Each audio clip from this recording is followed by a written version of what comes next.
الأرض ولا خلق أنفسهم وما كنت متخذ المضلين عضدا.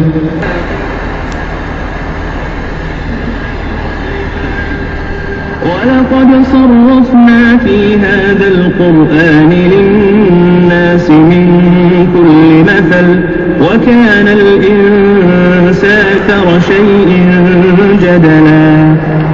وما منع ربهم إلا أن تأتيهم سنة الأولين أو يأتيهم العذاب قبلا.